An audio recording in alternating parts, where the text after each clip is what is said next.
This is a legacy episode of the Lesbian Historic Motif Podcast, originally released as part of the Lesbian Talk Show podcast group. Some references may be obsolete. The show looks at lesbian-relevant themes in history and literature, has interviews and discussions about current historical fiction with queer female characters, including fantastic versions of the past, and presents new original historical fiction for your enjoyment.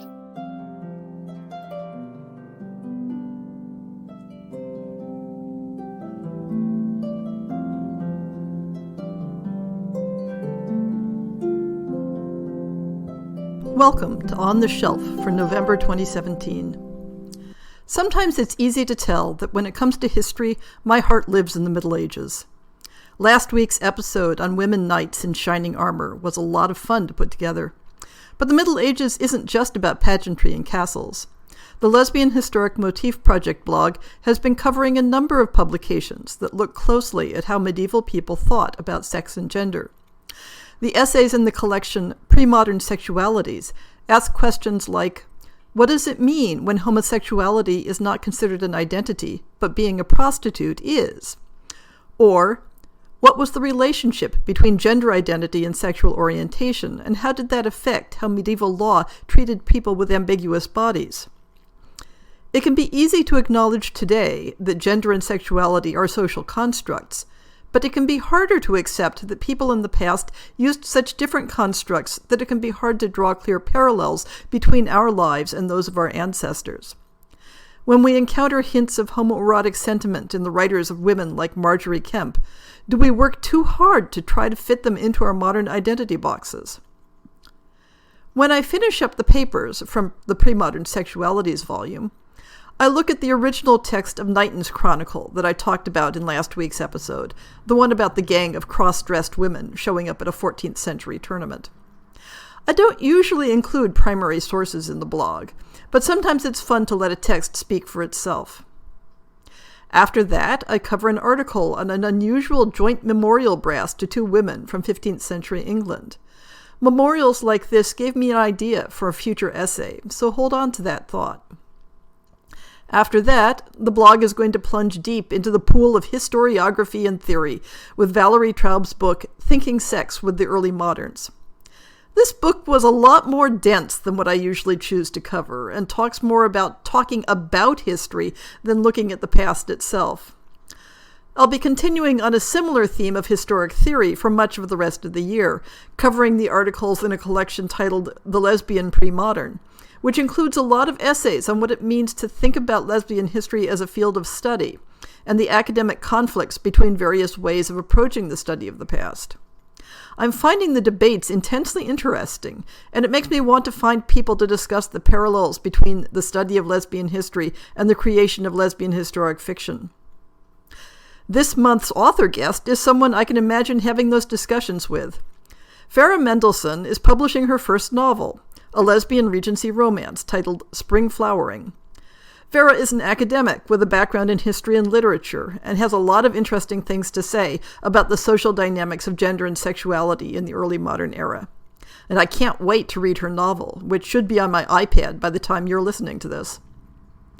This month's essay is going to be on the vocabulary of women who love women, looking at the words used in various languages and cultures across the ages, both technical language and everyday slang.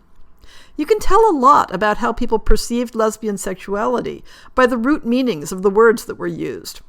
But you can also learn a lot from the simple fact that such vocabulary existed, and by noticing how and when it was used. This month's Ask Sappho question touches on the question of how women have communicated their desires in the past. Rose Herman Paul asks, how did women in history signal to each other that they were sapphically inclined, especially if they were in marriages to men? The question doesn't specify a particular era or culture, but I'll focus on the last several centuries in England and America, since that's the context most listeners are likely to be familiar with.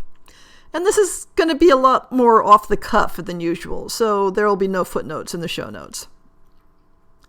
In the past, when I've done research for historic reenactment or answered research questions for authors, I've always found it a useful exercise to take a question that starts out, how did they? And back up a step to ask, did they? I remember once someone asked, How did medieval people get going in the morning when they didn't have coffee yet? That started a conversation on the history of breakfast as a concept and the other changes in society that happened around the time that stimulating beverages like coffee and tea entered Western society, and the ways in which rituals around those beverages have become so ingrained in our lives that it's hard to imagine life without them. So let's think about what underlies that question. How did women in history signal to each other that they were sapphically inclined, especially if they were in marriages to men? There are at least 3 important assumptions here that we need to unpack before thinking about an answer. The first is that women needed some special way of signaling their desires to each other. The second is that women have always had a special concept of lesbian desire as something different from the default. And the third is that women would have viewed heterosexual marriage as a barrier to expressing those desires. For those of us who grew up in the latter part of the 20th century, and that's pretty much all of us at this point, it can be just as hard to imagine a world in which same-sex desire is not considered a separate, fixed, inborn orientation as it is to imagine a world in which people have never encountered coffee or tea. But when you look at women's literature around romance, affection, and passionate expression during the last several centuries, and earlier as well, but I'm focusing on maybe the 17th through 19th centuries, it becomes clear that passionate and romantic feelings between women weren't considered some special, separate aberration, but were considered normal, natural, and desirable. It was women who didn't experience sentimental attachments to female friends who were considered odd.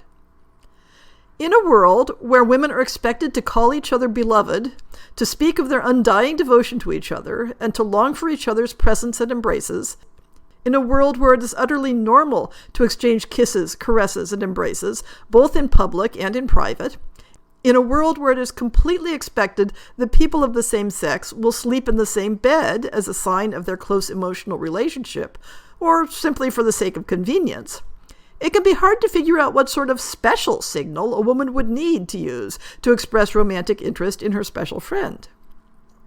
I emphasize the word special because this isn't to say that women didn't have ways to indicate that they wanted to shift the intensity of the friendship. We can see some methods in the diaries of Anne Lister because she talks about them explicitly. She talks about mentioning certain works of literature that discuss same-sex desire to see if the other woman is familiar with them.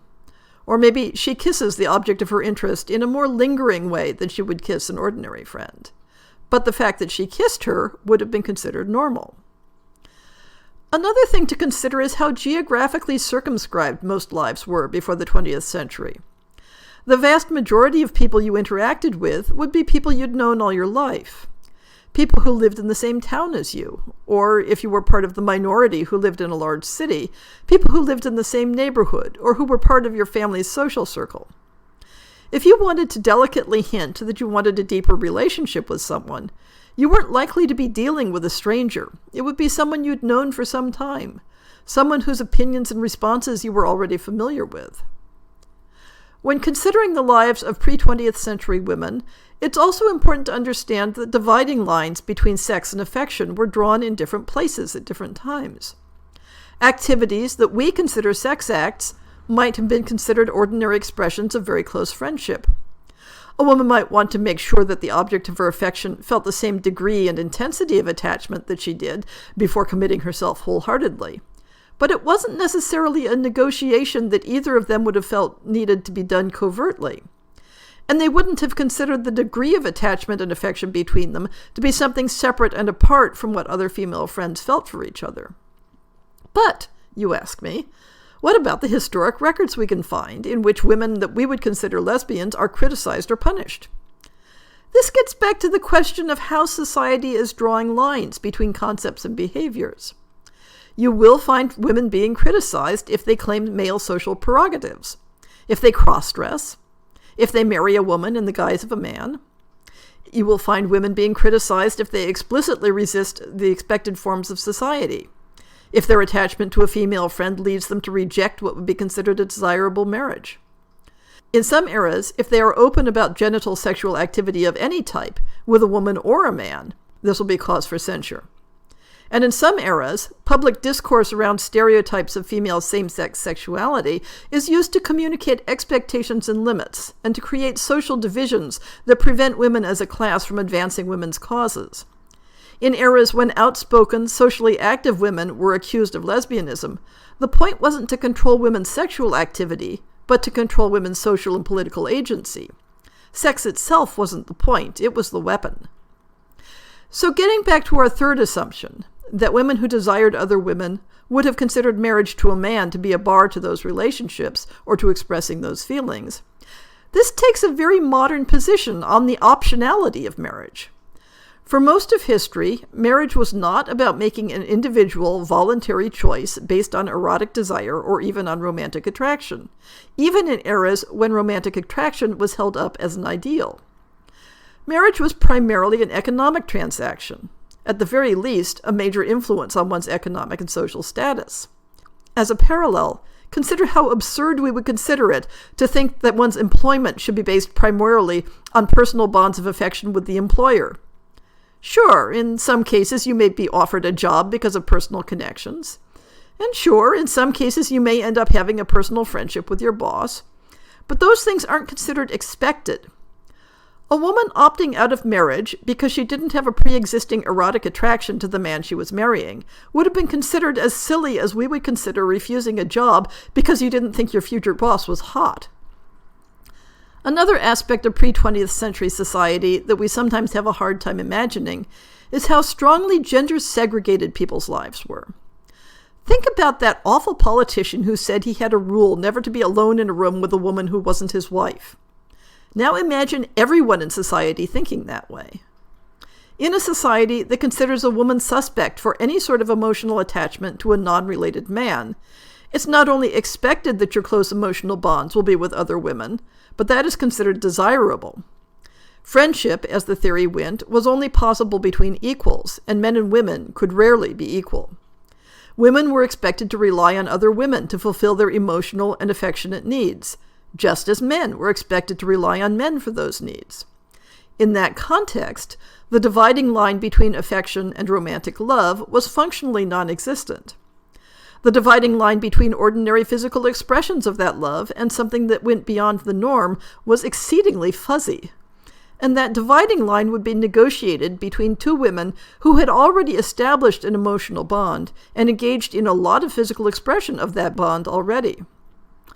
So, to a large extent, the original question presumes a universality to our 21st century experiences of desire, our expressions of desire, and our social expectations.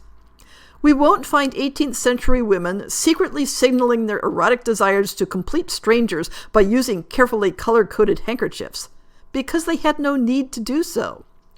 They would be walking side by side in the park with arms twined about each other's waist, leaning in for a kiss the way that good friends were expected to do, and then maybe lingering over that kiss just a few moments longer than they ever had before, to see how the other woman would respond. And now for a very special announcement. I've been pondering what to do with the occasional fifth show when there are 5 Saturdays in a month, and the idea that kept coming back as persistently as a cat at feeding time was to include some original lesbian historic fiction audio short stories. So I've posted a call for submissions on my website. You can find the link in the show notes. In January 2018, I'll be accepting submissions of original, unpublished short stories of up to 5,000 words and choosing 2 to record for the show. The text will also be published on the Lesbian Historic Motif Project website. I'll be paying professional rates because the purpose of the project is to encourage people to write and enjoy really great lesbian historic fiction, and you only get the best by letting authors know you value it. There are some content specifications, so be sure to read the call for submissions if you'd like to submit a story for consideration. Instructions on how to submit will be posted closer to the submissions window, but this gives you 2 months to get writing.